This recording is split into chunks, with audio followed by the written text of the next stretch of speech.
Vamos a leer Jueces 16. Vamos a leer la historia y luego lo vamos a ir comentando. ¿Qué les parece? Así que vámonos a Jueces 16.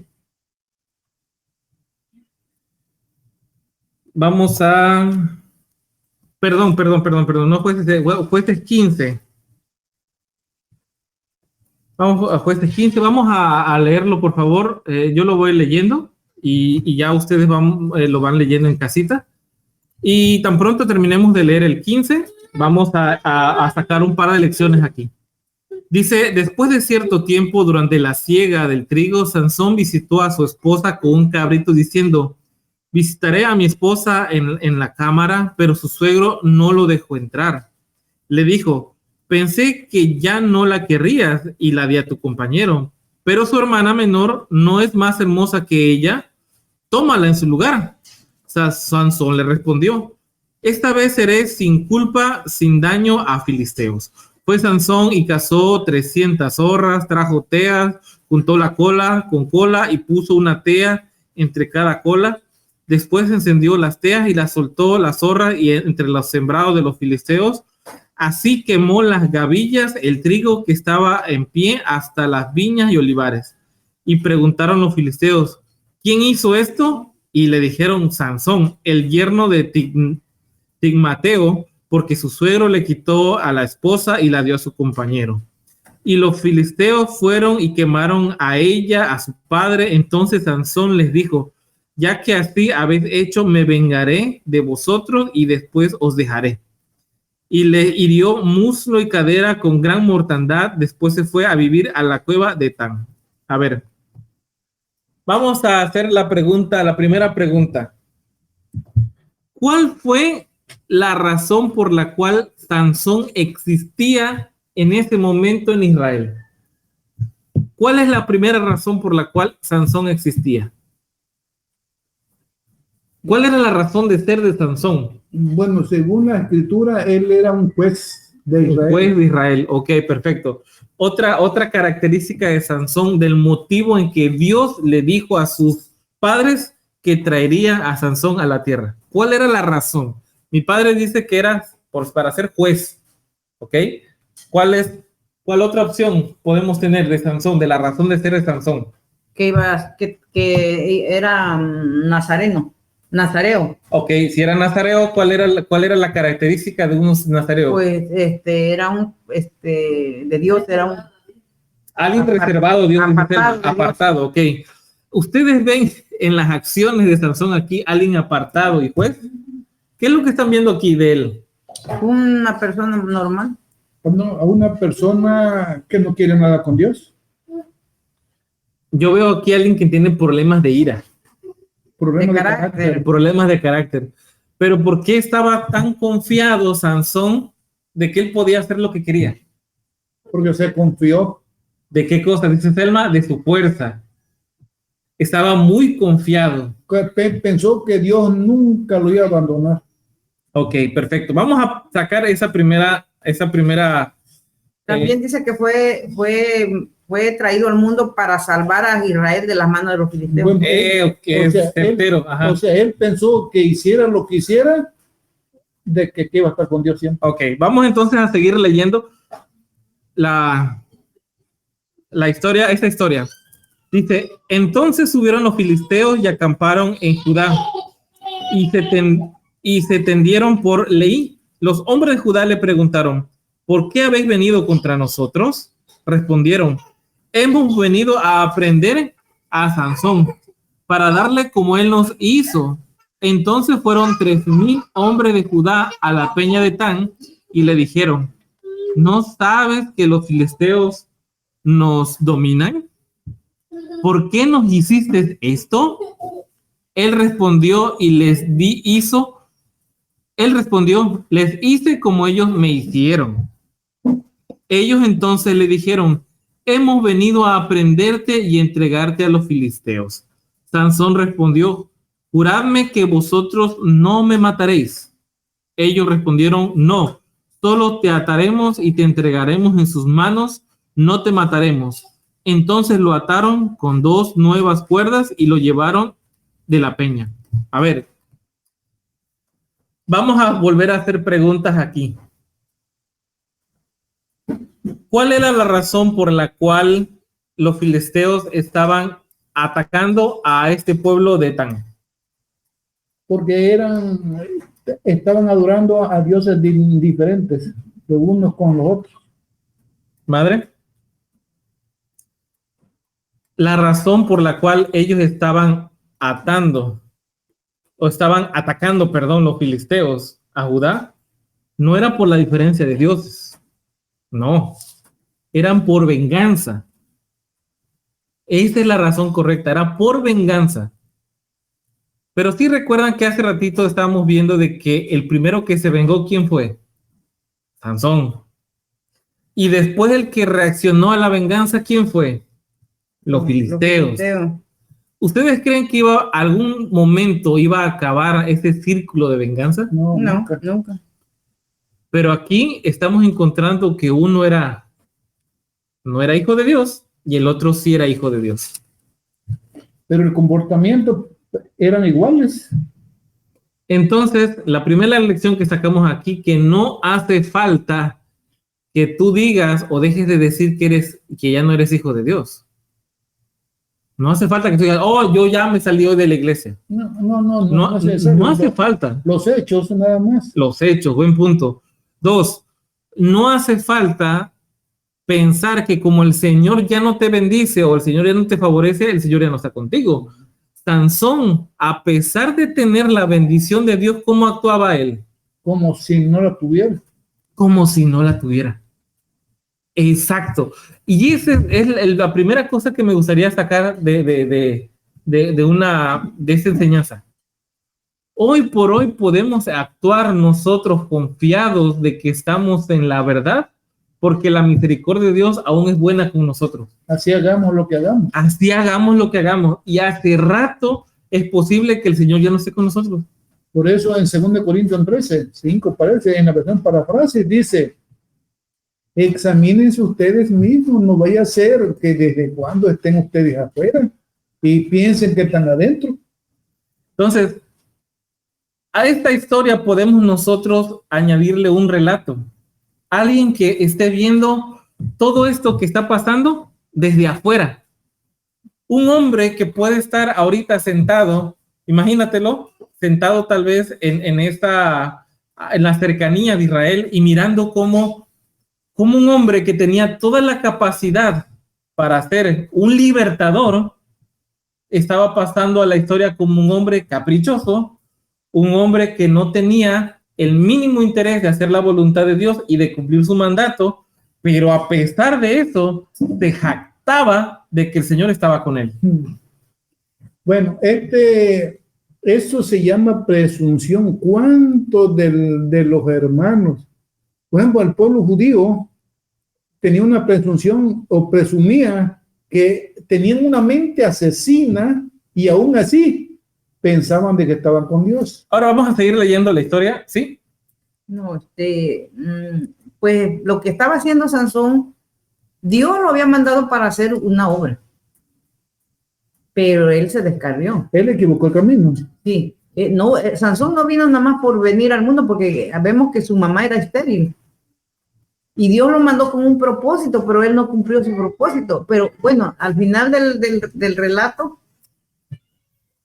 todavía no nos adelantemos al final del relato, así que vamos a ir de a poco. Entonces vamos a seguir leyendo.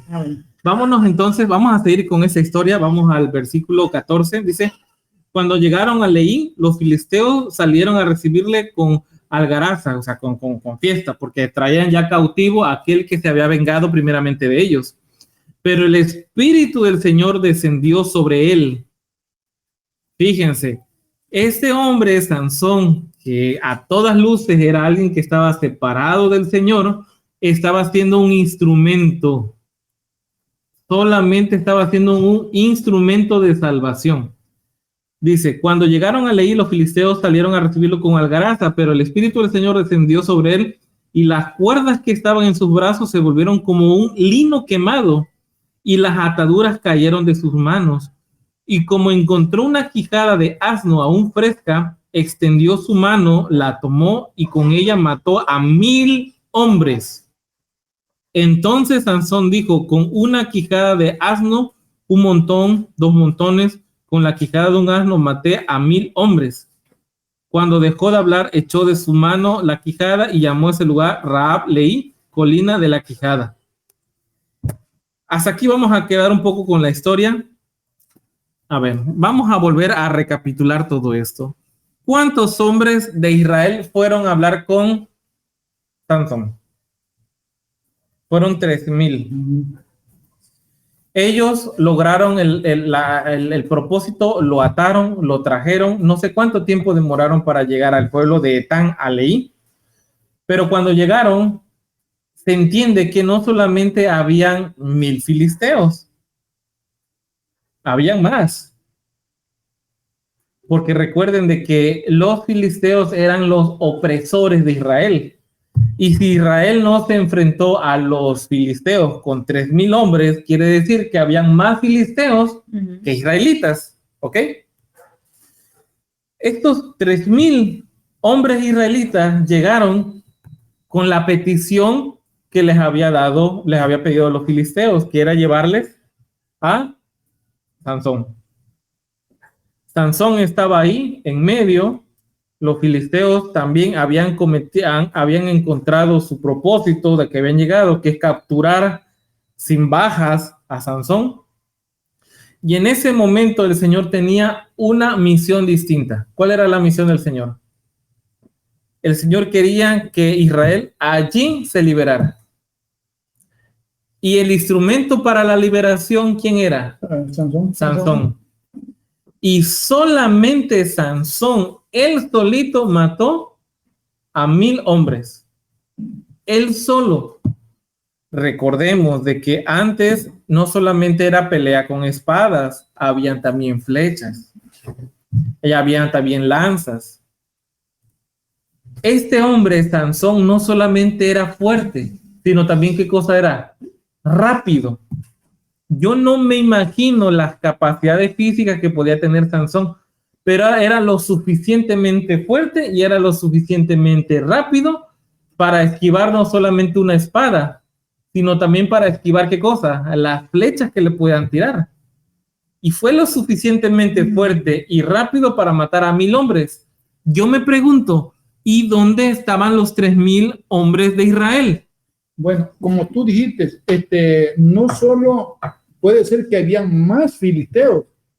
Bueno, sea la cantidad que sean, 3000, 4000, 10000. ¿Por qué no pudieron vencer a Sansón? Porque tenía el espíritu de Dios. Porque Dios, el Señor, estaba con ellos. Entonces, con él o con ellos, a pesar que los israelitas eran unos traidores, por su bienestar de él, no lo duraron ni 2 veces para entregar a su líder. En ese tiempo era Sansón. Bueno, así como Dios ya había bajado y estaba con Sansón, también iban a estar con ellos al mismo tiempo, porque el Dios de Israel estaba con Sansón y también estaba con ellos. Si ellos hubieran apoyado a esos 3000, hubieran apoyado a Sansón, hubiesen destruido a los filisteos. Es que este es el punto que yo quiero destacar aquí. Otro punto de destacar es, no solamente Sansón era un líder caprichoso, sino que él estaba a cargo de un pueblo incrédulo. Y más caprichoso y rebelde que él. Más caprichoso, más rebelde, traicionero, porque no solamente entregó a su líder, porque ellos pudieron haber subido y decir esto: Sansón, ellos piden que te entreguemos, pero aquí estamos, somos 3000, nos sumamos contigo y peleamos y que sea lo que Dios quiera, pero hoy nos quitamos a esa gente de encima de nosotros. Si nosotros traemos esta enseñanza a la actualidad, podemos ser exactamente igual, podemos ver cómo existe un instrumento de Dios cerca de nosotros, o nosotros mismos somos los que estamos viendo el poder de Dios en nuestra vida, pero no nos sumamos a la bendición. Es posible que hoy el Señor quiera librarnos de todas esas cosas que hacen que nosotros aún seamos cautivos de la mentira, del pecado, de de los malos vicios, de un montón de cosas, pero nosotros mismos no queremos tomar la bendición de Dios. Bueno, lo vamos a llevar a la vida espiritual. 1 Juan 5:12 dice, quien no tenga el Espíritu de Cristo, o sea, es una buena muerta, llevando ceremonias de Dios, muerta, todo muerto, todo muerto. Me estoy acordando que hace como 7, 8, 10 años llegamos a una pequeña iglesita. Entonces, ahí llegaban a las 10. Entonces, llegamos con mi esposa y le dijimos, bueno, ¿por qué no hacemos un bando de oración a las 8, a las 9? Para que los hermanos lleguen. Y entonces se empezó a hacer el bando de oración, cosa que ellos ya lo conocían, pero habían enterrado eso. Hicimos el bando de oración de las 8 a las 9 y luego lo hacíamos a las 3 de la tarde. O sea, cosa increíble. Empezó la pequeña iglesita, cuando yo conté, eran 40 personas. Pero no faltó unos de lo que se creían líderes ahí. Y como cuando llegamos nosotros, él llegó y en lugar de ayudar a la obra, nos empezó a atacar a nosotros y con la Biblia en la mano. Cuando yo llego, se paraba y había una mano. Entonces, no nada más nos ayuda a nosotros, eso puede pasar en cualquier grupo. Cuando el Espíritu de Dios toma a mujer o a hombre para sacar ese barco de donde está, ese carro de donde se atascó, sacarlo, porque están llevando cosas muertas, todo muerto. Empiezan a atacar a la persona. Son unos buenos buzos que se tiran a las profundidades del mar y empiezan a sacar las cosas de esa persona, de ese líder. No, hizo eso en aquel tiempo, hizo esto en aquel tiempo. O sea, lo empiezan a atacar, pero no se dan cuenta que quién lo está tomando a ellos. Es que qué bueno que sacases ese punto, porque cuando nosotros hacemos eso, cuando pasa eso, es porque son personas o somos personas que todavía creemos en la salvación por obras. No creemos en la justicia de Cristo, porque el Señor Jesús dice que cuando Él nos perdona, ¿qué pasa con el pecado? Desaparece completamente. Ya no más. Pero cuando nosotros queremos sacar los errores del pasado para poder, ¿cómo se le dice? Aprobar tu pecado actual, o sea, ¿por qué me vienes a mí a cuestionar cuando tú en tu pasado fuiste así? Es que yo me estoy tratando de defender mi error actual con tu error pasado. Y esa misma actitud estaba existiendo aquí en Israel en ese momento. Fueron personas que podían ver que su líder se había equivocado, que en efecto se había ido y había hecho destrozos allá en los filisteos, pero ellos no alcanzaban a ver la oportunidad que el Señor les estaba dando con Sansón de su lado para destruir y acabar de destruir al enemigo. Vamos a seguir leyendo. Bueno, para eso fue enviado Sansón, pero la cosa es que no se cumplió el propósito. Ok, nosotros conocemos la historia, vemos nosotros que la historia como él fue, vamos a leer una hazaña más que en el 16. Un día Sansón fue a Gaza y vio allí una ramera y llegó a ella y dijeron los de Gaza, Sansón ha venido acá. Así, cercando la casa, pusieron espías toda la noche. En la noche las puertas de la ciudad las cerraron, esperando callados todos aquella noche, diciendo hasta la luz de la mañana, entonces lo mataremos. Pero Sansón durmió hasta la medianoche, entonces se levantó, arrancó las puertas de la ciudad con sus 2 pilares y sus cerrojos, se las echó al hombro y subió con ellas a la cumbre del monte que estaba delante de Hebrón. Ya desde aquí nosotros empezamos a ver un problema con Sansón. A ver, ¿cómo es posible que un hombre que se mete con una ramera puede ser bendecido por Dios para arrancar las puertas y llevárselas hasta una colina? Bueno, porque Dios en su misericordia todavía le da oportunidad al ser humano. Por ejemplo, nosotros hoy en día, ¿cuántos pecados venimos cometiendo? Y sin embargo, el Espíritu de Dios nos habla a nuestra mente, a nuestra conciencia y nos dice en qué estamos mal. O sea, y eso no quiere decir que Dios esté conmigo, sino su misericordia me hizo ese mal. Aquí es algo que hemos hablado varias veces, que es nosotros no juguemos a ser un instrumento de Dios. Nosotros buscamos ser hijos de Dios. Dice que el siervo está y mañana no está, pero el hijo permanece. Y también el apóstol Pablo dice, no habiendo yo predicado a muchos, yo me venga a perder. O sea, este hombre estaba siendo usado por Dios, pero solamente usado. Mas él no aceptaba la bendición para él. ¿Cómo es posible que un hombre que se mete con una ramera puede ser bendecido por Dios para arrancar y irse libre? Porque el Señor tenía un propósito para él todavía. Me estoy acordando de lo que dice el apóstol Pablo. No vaya a ser que yo predicándole a muchos, o sea, que Dios me utilice, al último yo me pierda. Vamos a terminar la historia. Nosotros conocemos que después de eso, en el 16, habla de la traición de Dalila a Sansón. ¿Cómo es posible que él, ya conociendo todo, cómo es que se fue a meter con una mujer que no era de su religión, de su país? ¿Cómo sabía de que ya lo había tentado varias veces y lo habían procurado matar? ¿Cómo pensaba él que si le decía el secreto de su fuerza, cómo es que pensó que lo iban a respetar? Estamos hablando de alguien que estaba completamente con los ojos vendados, los ojos cegados. Un hombre que espiritualmente también ya no alcanzaba a mirar el propósito que tenía esta mujer detrás. Pero vamos a ver ya lo último, la última de su historia. Vamos a ver el 16. Vamos a ver el 25. 22. Dice, y en la alegría de su corazón, o sea, todos estos filisteos que estaban muy felices por haber capturado ya a Sansón, Haberlo dominado. llamaron a Sansón para que nos divierta, y trajeron a Sansón de la cárcel y le sirvió de juguete. Luego lo pusieron, no sabemos cuánto tiempo pasó, no sabemos eso.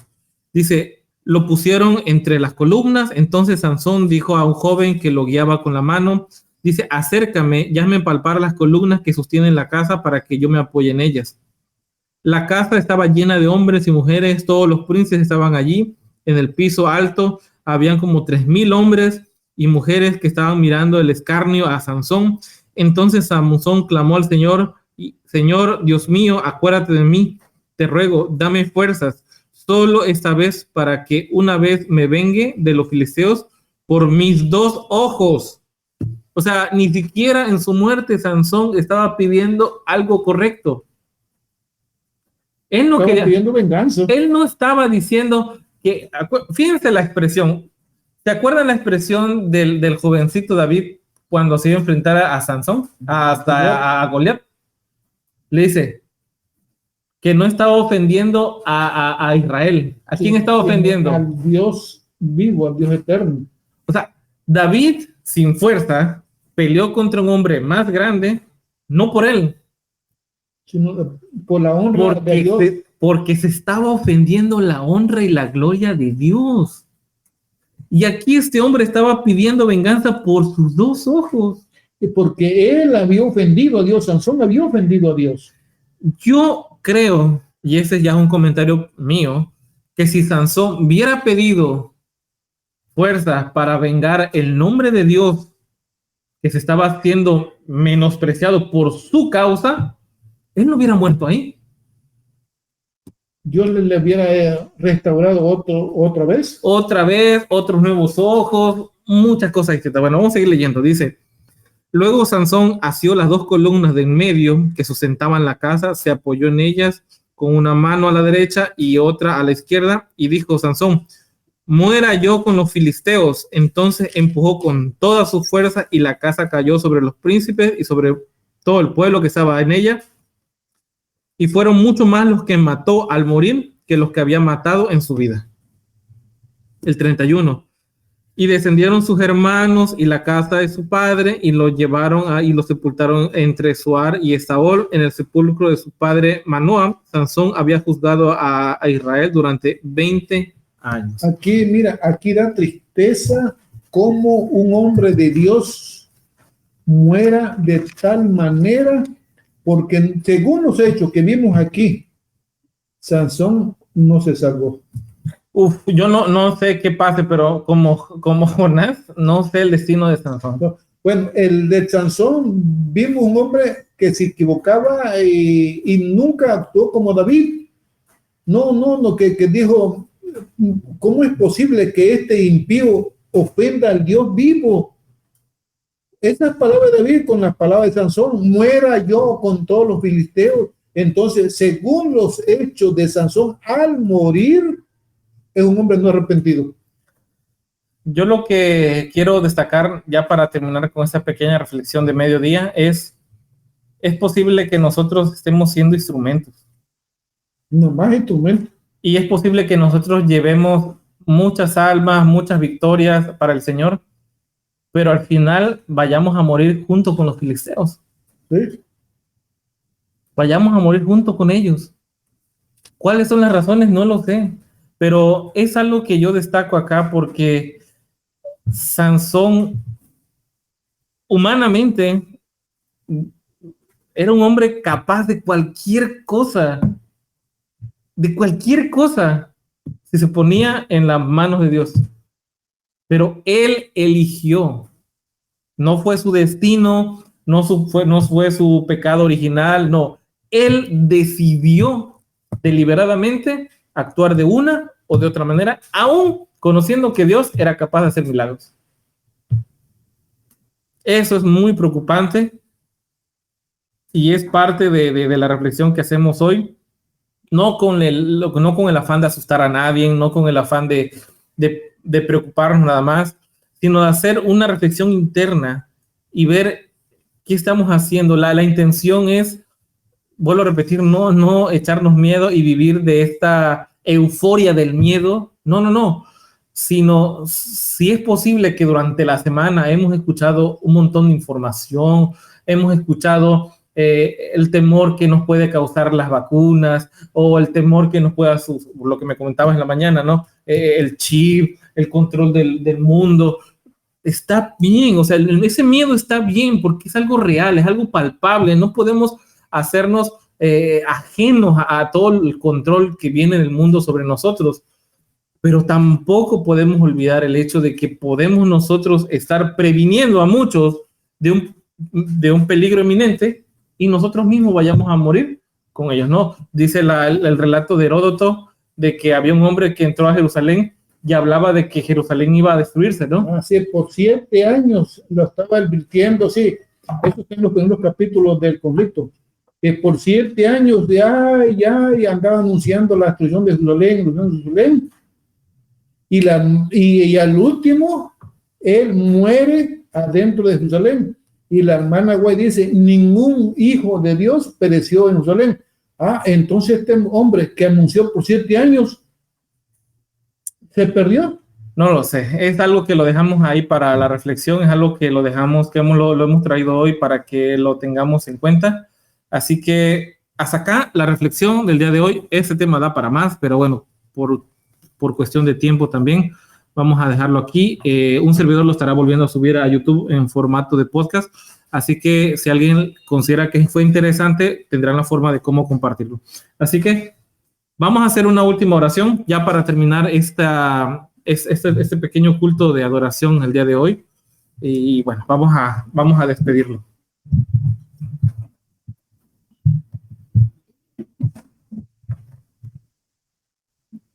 Padre eterno que estás en los cielos, alabado y glorificado sea tu bendito y poderoso nombre. Amén. Mi Dios y mi Señor, Dios de Abraham, de Isaac y de Jacob, Padre eterno, en este momento te damos las gracias por habernos permitido estar una vez más en tu santo día, hoy, día de la familia, día de fiesta. Padre, muchas gracias, que no sea ni la primera ni la última vez que nos reunimos en tu nombre. Por favor, te pido por los hermanos que escucharon este mensaje y van a seguir escuchando otros, Padre, por favor, tómalos y no los abandones. Gracias por todo. Todo esto te lo pedimos en el divino y poderoso nombre de tu amado Hijo Jesús, para que sea la honra y la gloria por los siglos de los siglos. Amén. Amén. Amén.